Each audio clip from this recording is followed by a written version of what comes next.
What's up, everybody? Welcome to the PickSix podcast, CBS Sports Daily NFL podcast. I'm Will Brinson. I'm your host. It is Thursday, July 15th, and we're going to break down some quarterback coach duo rankings with Jeff Kerr. Make sure and check out in the feed. We have AFC MVPs and NFC MVPs. Like, who is the likely surprise MVP for NFC teams and AFC teams? They're nice jumping off points for a larger discussion. We'll also be breaking down reaction for the franchise tag extension deadline.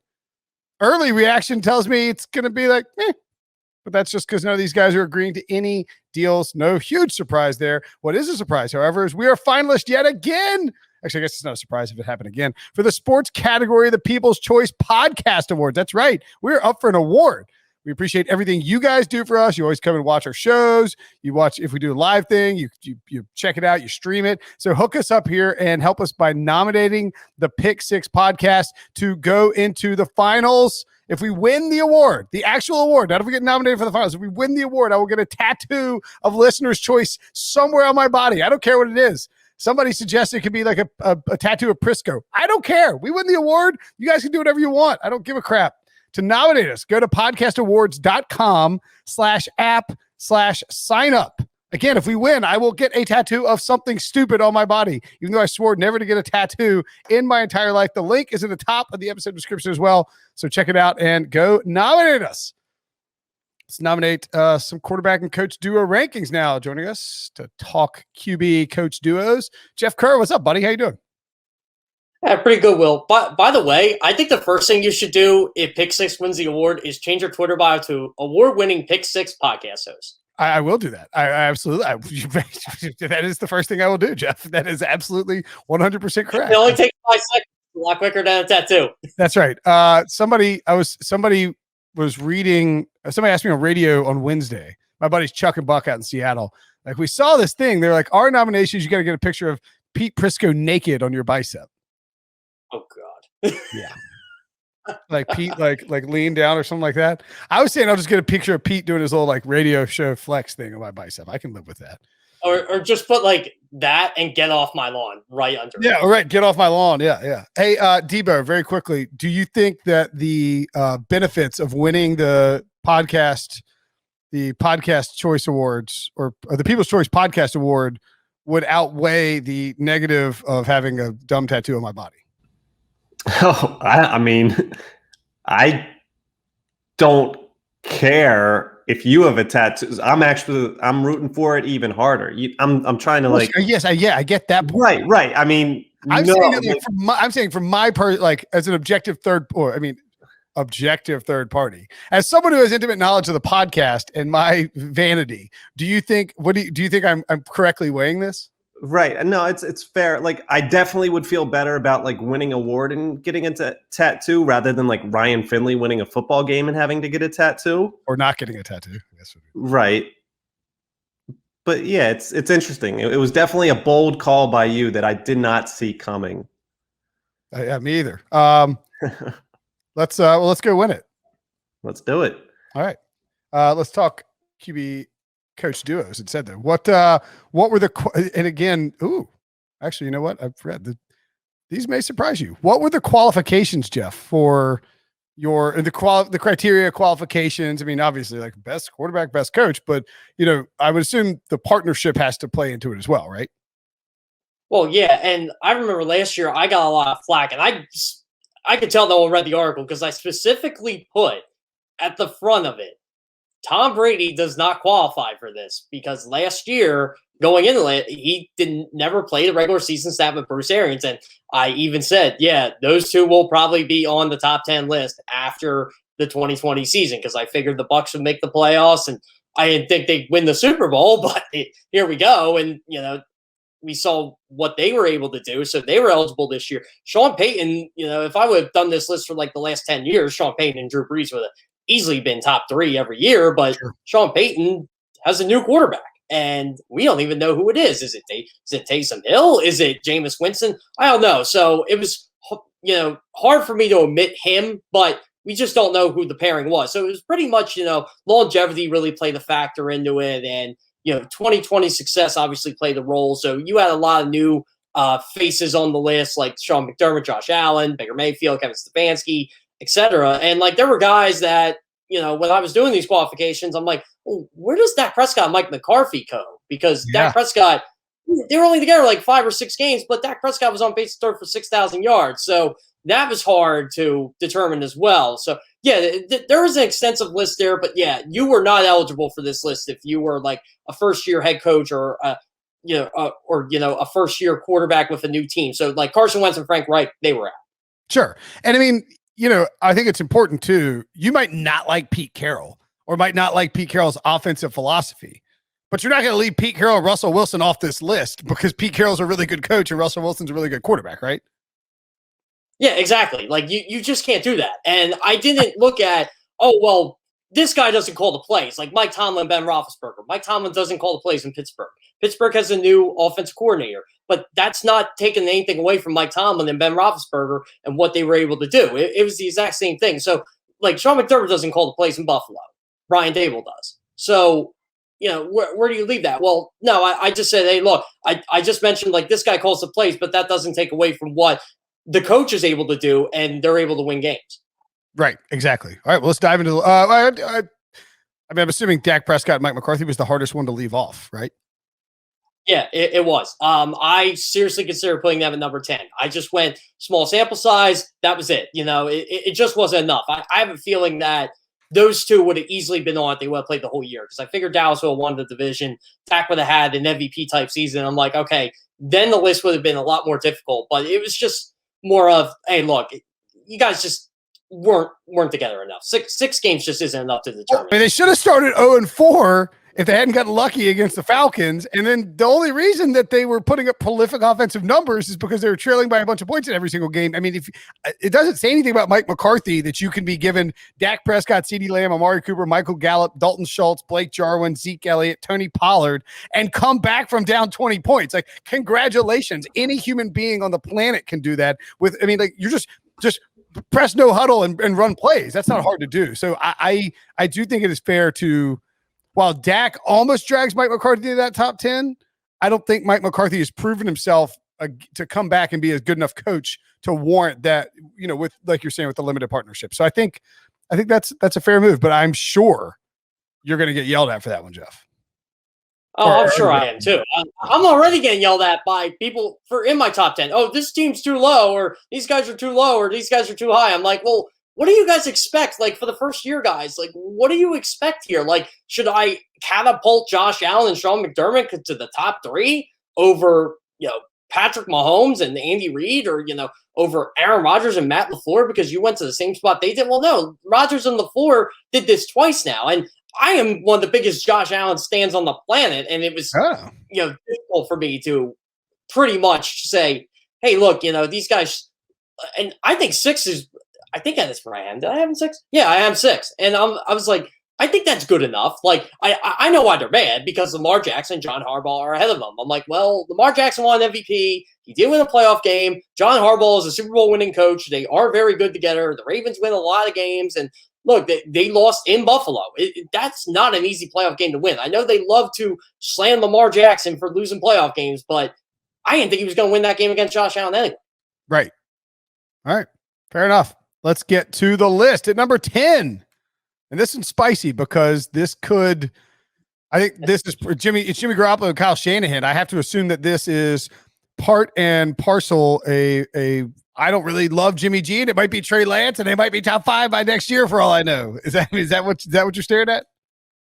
I said to myself, and I literally put in the first line, like, how can you put Jimmy Garoppolo in a top 10 list of anything when he might not even be the quarterback week 1? And they drafted Trey Lance at 3rd overall because of this. And I still had to do it because of their body of work. I mean, they did reach a Super Bowl. Unlike a lot of people on this list, Kyle Shanahan is still a really good coach. And in my mind, he's a top 10 coach in the league. I know the record doesn't show it, but when the 49ers were healthy, they were pretty good. And look, Jimmy G had a down year last year, but he only played 6 games, had numerous ankle injuries, which are just deadly for a quarterback anyway. And the 49ers were still 3-3 in those 6 starts. So it wasn't like he was terrible. And I mean, the 49ers were still kind of hanging afloat until Jeff Wilson got hurt in like week 12. And then everything just went off the rails. And I thought their biggest win of the year, and this is credit to Kyle Shanahan as a head coach, week 16 against the Cardinals in that Amazon Prime game that no one saw.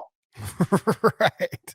I mean, look, Kyle Shanahan, I said on the top 10 coaches pod that I'd put Kyle Shanahan as like number 3. And I got people yelled at me on Twitter for that. And that's fine. I mean, but I would not flinch at taking, I mean, I don't know if I take number 1 because that would be Andy Reid would be, if I'm picking a coach for next season, regardless of the team situation, Andy Reid's my number 1. Kyle Shanahan might be my number 2. I mean, and that's no disrespect to Bill Belichick. I think Kyle Shanahan might get more with junk offensively than Bill Belichick. And so that's why I would lean in that direction. So I might have these two guys higher, but I mean, the problem is Jimmy.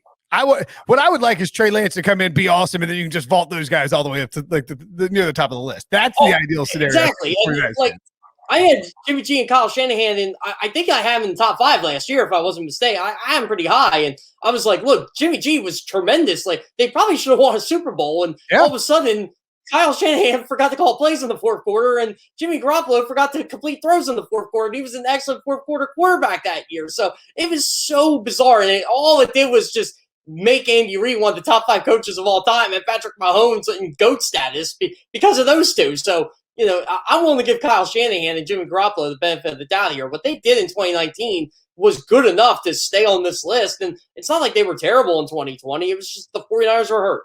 Yeah, I'm with you. And we'll see if they can bounce back. But it's like we say, you also don't want to put them in the top half and then Jimmy G's done halfway through the year because of either injury or performance, right? Then that makes you look stupid.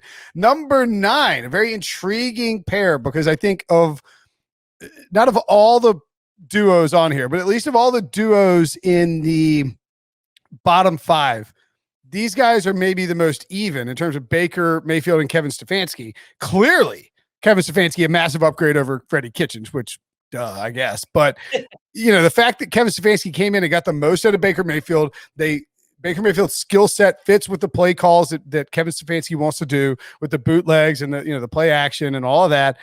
This seems like a very even pairing. We don't know if Baker's going to take a leap forward, if Kevin Stefanski's going to take a leap forward as a coach, or if both of them will, and maybe they do, and the Browns win a freaking Super Bowl. But I think that these two guys feel like a very nice high floor. Does that seem fair to say?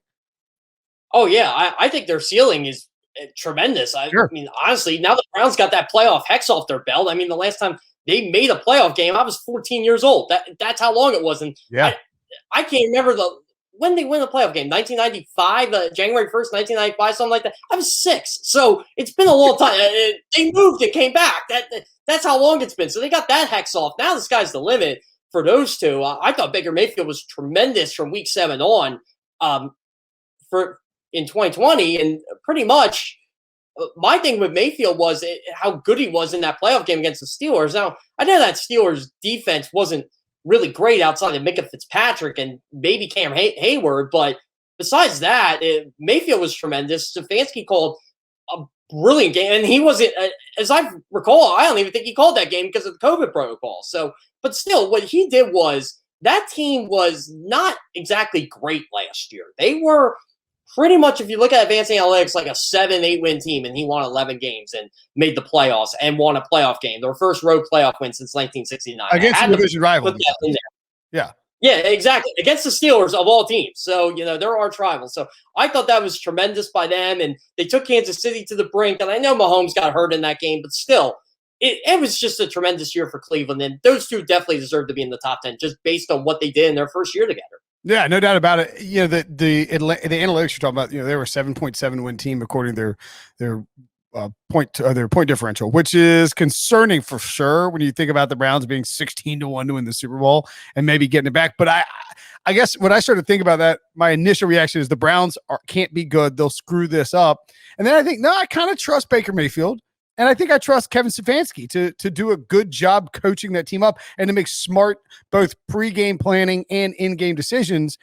I'm curious to see how much volume they put on Baker's plate. I think that can determine how high the ceiling is for these guys. They can win a bunch of games with running and defense for sure, but when your push comes to shove, can they get into that shootout like they did against Baltimore on that big Monday night game? And can they win games like that if they have to, if the defense for some reason isn't great this year? At number 8, staying in the same division.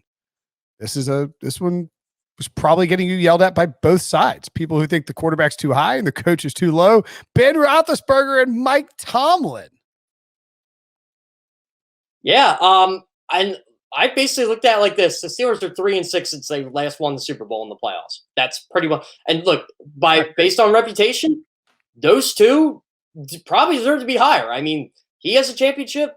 He has 2 championships. Tomlin has a championship, but I had to look at recent performance here, and they probably would be much higher if they weren't the first 11-0 team never to make the divisional round of the playoffs, which you got to blame the head coach for that. He never righted the ship.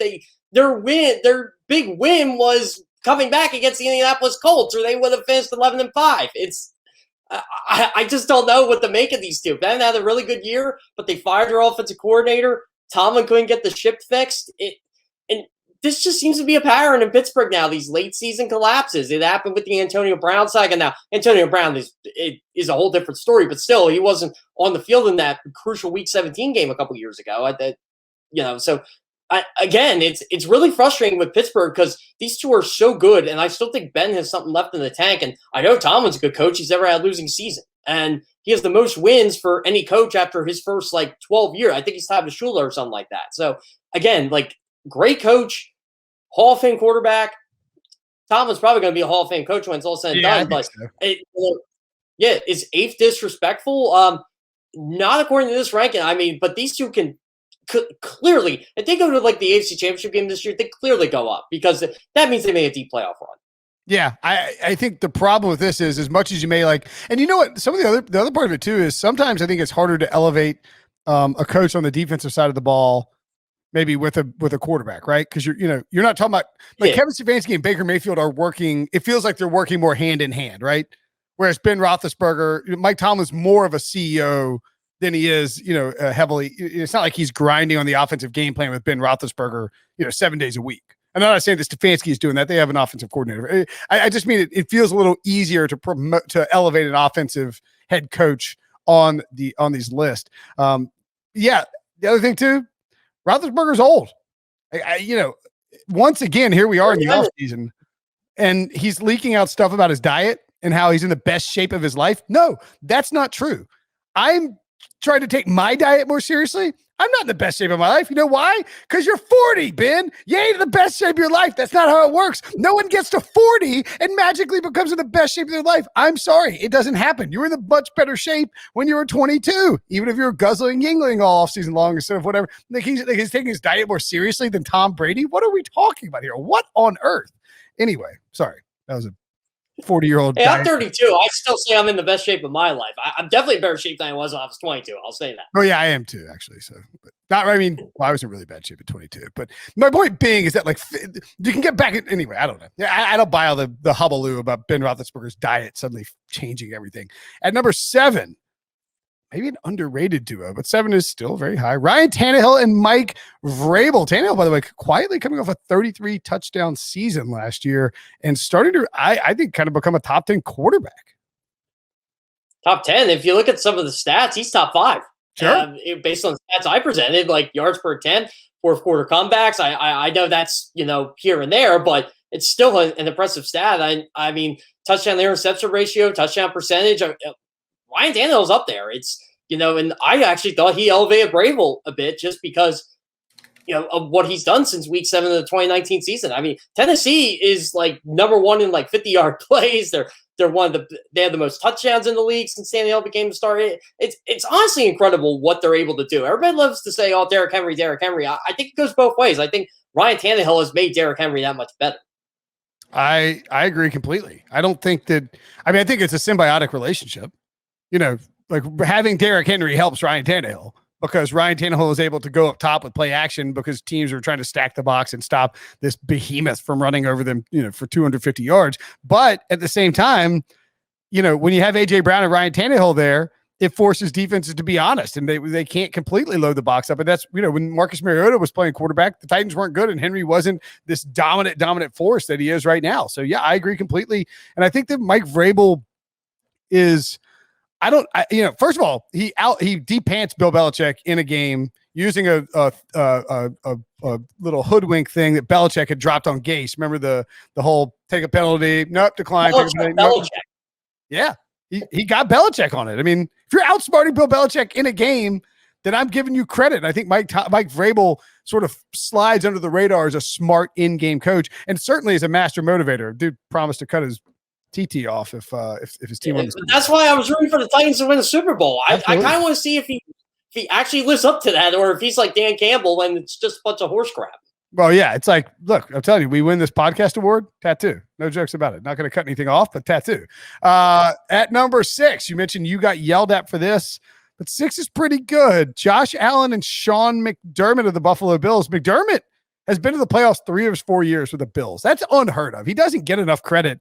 And I think you and Debo too, as Eagles fans, and we mentioned this before the show started. We were talking about Jim Johnson, and when Jim Johnson died, the guy put in charge, told to take over for him, his mentee, his protege, was Sean McDermott. And McDermott came in and the defenses were fine, but they weren't elite. And so people kind of lost their minds. Andy Reid fires him for Juan Castillo, the offensive line coach. And then Sean McDermott takes him out of, isn't that right? Isn't that what happened? Yeah. That's exactly what happened. I blame David Akers for Sean McDermott's firing. He missed 2 field goals in that wild card game. There you go. It's and I mean, McDermott resurfaced with the Panthers because Ron Rivera knew him from, all the coaching stuff. With the Eagles. Yeah, with the Eagles. Exactly right. And Rivera picked him up. He was a great coach there. He moves to Buffalo, and he and Brandon Beane have really put together this, what I think is one of the best rosters in football. I could see making the case to have him higher, but I also understand that when you start going through the 5 guys in front of him, that maybe that's just too hard. Yeah, and that's what it was. It's like, if we're just going off strictly 2020, Josh Allen and Sean McDermott are in the top 5. There's no doubt about that. Yeah. And Sean McDermott's already put up an impressive resume for himself. Like you said, Will, who takes the Bills to the playoffs 3 times in 4 years? I don't even think the Bills made the playoffs 3 times since 1995 before that. That's just criminally insane. And they haven't had a quarterback as good as Josh Allen since Jim Kelly. Josh Allen just shattered all of Jim Kelly's records. He's the total package at quarterback, and I don't think it was a 1-year fluke either. I think this is just a start of something big for this guy, and what the Bills have been able to do to put weapons around him is incredible. If they had a running game, I can't imagine how good Josh Allen would be. He doesn't have to be their running game or that X factor. He can be that quarterback who just stays in the pocket and takes off on occasion, not because he has to. And I'm so excited for what those 2 could do this year with a first place schedule. It looks like they're going to run this division. Stephon Diggs is just going to be better. I'm kind of hoping that they get a better tight end than what they got. Zach Ertz would be nice there. I really don't know if he's going to leave Philly, but we'll see. But at the end of the day, it's that team's just loaded on both sides of the ball. And the Bills' defense wasn't even that great last year. Like, their run defense is terrible. I expect them to get that fixed. I would not be surprised to see him in LA in February. Not at all. I mean, I think picking the Bills to win the Super Bowl is a good call. There's a pretty good chance Week 5 is undefeated Buffalo at undefeated Kansas City on Sunday Night Football. And it's a real shame that game in on CBS, but obviously the NFL understood that it would be pretty good Sunday Night Football. If the Bills, I've been saying the Bills, I think the Bills over, and I got a 10.5 juice, like 130 or something like that, is the best bet of the offseason. This team is winning 13 or 14 games unless Josh Allen just completely collapses or gets hurt. And I don't think that's the case. Sean McDermott, an awesome coach, and I don't blame you for having them this high after the break. Why are they that low? We'll tell you next. So at number 5, and this is where you got to figure out would you definitely take Lamar Jackson and John Harbaugh over Josh Allen and Sean McDermott? You did, Jeff, at your number 5 spot. Is that sort of a nod to longevity, the MVP season? Like, look, these guys have done this. Even if Lamar Jackson came in at the same time as Josh Allen, he's had more on-field success than Allen. I think people might take Allen right now, but I don't know that you're definitely taking John Harbaugh over Sean McDermott. I mean, Sean McDermott over John Harbaugh. That's pretty much what I did. I flip-flopped it, and it was, okay, the Bills beat them last year, and I mentioned that. But look, Lamar Jackson has an MVP award. He has probably one of the greatest individual seasons for a player in NFL history. What quarterback runs for 1,200 yards, leads the league in touchdown passes? Lamar Jackson. That's the guy who did it. That 2019 season was just absolutely incredible, and it was a travesty that Lamar Jackson had to throw 50-plus passes in a playoff game because all of a sudden the Ravens run-first offense decided not to run the football. And look, they won 14 games that year. They were really good. They were still really good last year. They went into Tennessee. I didn't think they were going to win that playoff game last year because I thought, okay, Vrabel and Tannehill, these guys know how to make deep playoff runs. And Lamar just had an incredible game running the football. Throwing the football, he was okay. But still, though, him and Colin Kaepernick are the only two quarterbacks to run for 130 yards in a playoff game twice. And Lamar just kind of put the city of Nashville to sleep for once. Yeah. So, again, you got to give that guy credit for that. John Harbaugh is the most road playoff wins for any coach ever, has a Super Bowl. That's a dangerous combination. They win a lot of playoff games. Well, not the two of them together, but John Harbaugh has won a lot of playoff games. He's been around the league. He's a disciple of Andy Reid. It's funny. A lot of these coaches are disciples of Andy Reid in this quarterback coach duo, and they all have a pretty good quarterback. So, yeah, I got to give Lamar Jackson and John Harbaugh some credit here. It was definitely longevity for sure. And look, if Lamar Jackson hoists the Vince Lombardi trophy this year, no one should be surprised. No. I think it's kind of interesting that so in 2018, Patrick Mahomes wins the MVP, 50 touchdowns, 9.6 yards per attempt, 80.3 QBR. I'm listing all these stats that 22 approximate value that led the NFL, 5,000 passing yards, somehow didn't lead the NFL with that. And then the following season, he only throws for 26 touchdowns and 5 picks, very efficient season. His yards per attempt dropped 0.5. And his QBR drops a couple of points, right? Nobody blinks an eye. Well, Lamar Jackson threw for 26 touchdowns and 9 picks. His yards per attempt dropped a half a point. His QBR dropped a couple of points. And people are like, regression. It's regression. I'm not saying that Lamar Jackson is as good as Patrick Mahomes. Nobody is. But when you lead the league in passing touchdowns and you rush for 1,000 yards and you lead the league, or he didn't lead the league in yards per attempt, excuse me, but when you lead the league in approximate value, there's a decent chance your stats are going to regress to the mean. Regress isn't bad. It just means normalize a lot of times. And I think people forgot that with Lamar Jackson last year. He's sort of being undervalued this season, I think, because it's totally possible that he comes out. Remember, this team didn't rock him with a first place schedule this year. They could come out, light things up again, and people will be like, oh, Lamar Jackson's still an MVP caliber player. So I think people just don't like Lamar Jackson quite as much as Patrick Mahomes. And that's part of why you see the jumping on and the regression, and he's ranked 8th or 9th in terms of quarterbacks. Well, we all know why they don't like Lamar Jackson, because they were wrong about Lamar Jackson. That's why they don't like him. That's exactly all right. it is. They admit they're wrong. Yeah, that's 100% what it is. Yeah, he wasn't accurate in college. He can't work in the pros. So now Susie's falters, you dog him. Next up at number 4, Russ Wilson and Pete Carroll. I feel like Seahawks fans would simultaneously, I think they'd be okay with the number 4 rank for Russ. Most Seahawks fans probably mad that Pete Carroll is this high, though. But you got to look at the body of work. I mean, they do win 12 games last year. They won the NFC West. I picked them to go to Super Bowl in August, and it was looking really good until John Wolford, of all people, showed up. And I still think if there were fans in that game, the Rams do not beat them.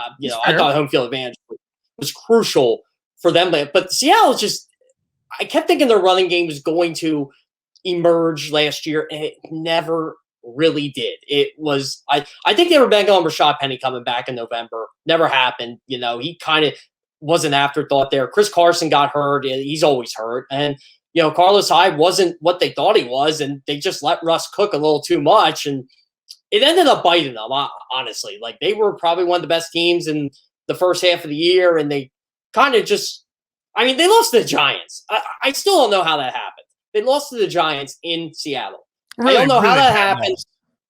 Yeah, it was a terrible loss, and Giants fans got all excited for it. I'm like, all right, calm down. And I know the Seahawks have that game every year where they're almost like Andy Reid. Pete Carroll's like Andy Reid. He always has a game or two where it's just like, what the heck happened? How do you lose this game?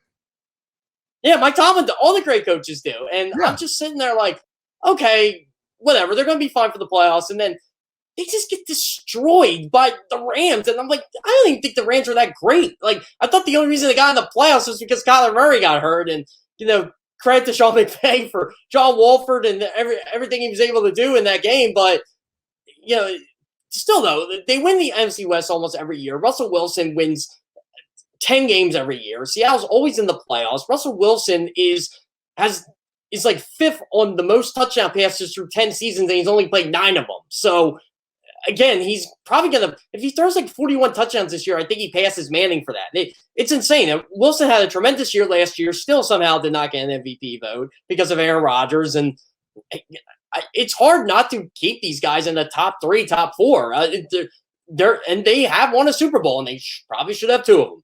Yeah. So almost definitely should have 2 of them. And yeah, I mean, those are the breaks, right? Sometimes you get out coached and it happens, or sometimes you just sometimes you out coach yourself. Yeah, sometimes you out coach yourself. Exactly right.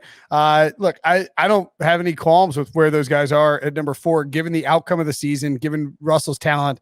I think you could make a case that you move if you think that Pete Carroll is going to how they handle the offense this year will determine whether these guys stay at number 4 or whether they dip down. I mean, maybe they could certainly go higher if Aaron Rodgers doesn't play and different aspects to it. But I think if Shane Waldron comes in and this offense still is the same thing that Pete Carroll's run for the last few years, and they're not adapting to the skill sets of Russell Wilson and the talent they have around Russell Wilson at the receiver position, and maybe it's the defense's fault too, then I think there's a decent chance that you see them drop down the board a little bit and, get leapfrogged by somebody like Josh Allen, Sean McDermott.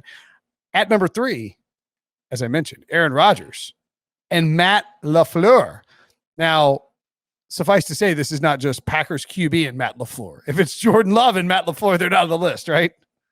No, they are not. This is clearly Aaron Rodgers and what he does for a living. I mean, the guy has 71 touchdown passes to 9 interceptions over the last 2 years. That's all I got to say about it. Yeah. I mean, he has to play to maintain the list, but Matt LaFleur, 26-6 as a head coach since coming over to Green Bay. A lot of that is Aaron Rodgers. But look, give him credit. People have been trying to put drama between Aaron Rodgers and Matt LaFleur for the last 2 years, like ever since he got there. I mean, they've been trying to insert the drama, and those guys didn't deal with it. They managed to win a ton of football games and be within a couple of plays of going to, well, maybe not the first time against San Francisco, but they could have gone to two more Super Bowls in those first 2 years if things break differently for him. So I think it's a good spot for him as long as Aaron Rodgers plays.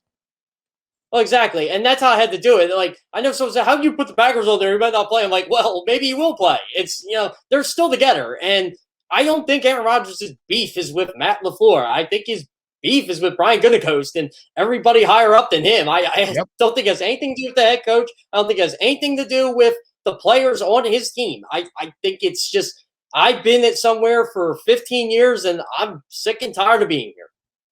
Hey, I don't ever feel that way, but I can understand how somebody could. Yeah, I haven't been at the same place for 15 years, so I wouldn't know. 10 years, you don't feel that way. Maybe 15 you do. I mean, I don't know. I really never, the only place I've been at for 15 years is like my parents' house, I think. Right? Yeah. Well, I got tired of that too. I've been at my job for 11 years and I love every day of it, Jeff. That's how I am. I love every day of my job too. I'm kidding. I do love every day of my job. I'm here talking to you, Will. I know this exactly. We're talking about top quarterback and coaches. How can I not love every day of it? At number 2, I would guess you're catching some heat for this one. Patrick Mahomes and Andy Reid at number 2. Hello. And if Chiefs fans know me too well, they know I'm a big Mahomes and Reid stan. So I didn't get the backlash I normally would get from this. So they know how I can pretty much pump out a new Patrick Mahomes stat 3 times a day and they'll just eat it up. And Andy Reid, I'll argue he's a better coach than Bill Belichick till the cows come home. So, I think they were just like, okay, yeah, we get it. Yeah, I think they were like, okay, we get it. Like, they got destroyed in the Super Bowl. They were number 1 the year before. That's really what it came down to. They're still really good. Really, the only time Andy Reid and Patrick Mahomes lose in the playoffs is to the guy who was number 1. And it doesn't matter what uniform he's playing for. So, again, you could look at what Andy Reid's done. He's a top 5 head coach all time. He's got enough playoff wins to lock up his ball. Huh? You think top 5 all time? I think it's still a bold statement, but it's not a crazy statement. I think I put him 7th when I actually did the list, and this was before he lost in the Super Bowl. So I think I had. Yeah, so I think I had Reid at like 7, and but I think I can make a case he's a top 5 coach. Well, and I think also there is an expectation that Andy Reid is going to win another Super Bowl with Patrick Mahomes. That would change his legacy if he did. I actually think he wins one or two more. Yeah. Truthfully, I will not be surprised I think Andy Reid's going to coach till he's 70, honestly. And I would not be surprised if 3-4 years from now, Bill Belichick has the most playoff wins and Andy Reid is the second most. That wouldn't surprise me either. I think it's an interesting exercise to place Andy Reid on the all-time coaching list if he doesn't win another one with Patrick Mahomes. That's interesting. Like if they go to a bunch of games and lose, because he has Patrick Mahomes. That's what I'm saying. Like when he had like Don Shula probably should get dinged, RIP and all, but he should probably get dinged a little bit for only, making it to one Super Bowl with Dan Marino, right? Oh yeah, it's actually incredible. Don Shula was able to win Super Bowls with Bob Greasy, who was a good quarterback in and of his own right, but I do have to give Don Shula some credit though. He did take David Woodley of all people to a Super Bowl. Don Shula, a very good coach. I'm just saying that, maybe you get Dan Marino, maybe you should win a couple. If Andy Reid only wins one with Patrick Mahomes, that will be wildly disappointing. I don't think it'll happen, but Aaron Rodgers only got one so far. Just saying. Brett Favre only got one. My biggest fear of Andy Reid actually came true. He did win a Super Bowl not coaching the Eagles, but I got lucky. The Eagles won one before him. So that's right. Yes. But it all comes back to Philly.